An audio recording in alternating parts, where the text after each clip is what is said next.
৪১ বছরে প্রথমবার এশিয়া কাপের ফাইনালে মুখোমুখি হতে চলেছে ভারত ও পাকিস্তান। চলতি এশিয়া কাপে তৃতীয়বার মুখোমুখি হবে দুদল। রবিবার এশিয়ার সেরা হওয়ার লড়াইয়ে সূর্যকুমার যাদবদের বিরুদ্ধে খেলতে নামবেন সলমান আলী আঘারা। প্রথমেই ভারত এশিয়া কাপের ফাইনালে উঠে প্রতিপক্ষ দলের অপেক্ষা করছিল, আর পাকিস্তান বাংলাদেশকে হারিয়ে ফাইনাল খেলার জায়গা পাকা করেছে। চলতি এশিয়া কাপে এই পর্যন্ত দুবার মুখোমুখি হয়েছে ভারত ও পাকিস্তান, দুবারই ভারত জিতেছে। তৃতীয়বার কি বদলা নেবে পাকিস্তান, নাকি জয়ের হ্যাট্রিক করবেন সূর্যকুমারেরা? ফলাফল যাই হোক না কেন, আগামীকাল আবারও এক মহারণের অপেক্ষায় ক্রিকেট বিশ্ব। তবে পরিসংখ্যান অনুযায়ী দেখতে গেলে ভারত আর পাকিস্তানের মধ্যে ভারতই সেরা, কারণ আইসিসি টি-20 র্যাঙ্কিং অনুযায়ী ভারত সেখানে বিশ্বের সব দেশকে ছাড়িয়ে 1 নম্বরে দাঁড়িয়ে রয়েছে, সেখানে পাকিস্তান 7 নম্বর পজিশনে রয়েছে।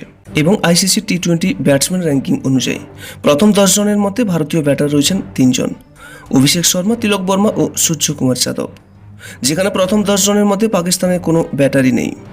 তবে ক্রিকেট মানেই অনিশ্চিত, এবং অনেক বড় বড় দলও ছোট দলের কাছে অনায়াসে হেরে বসে।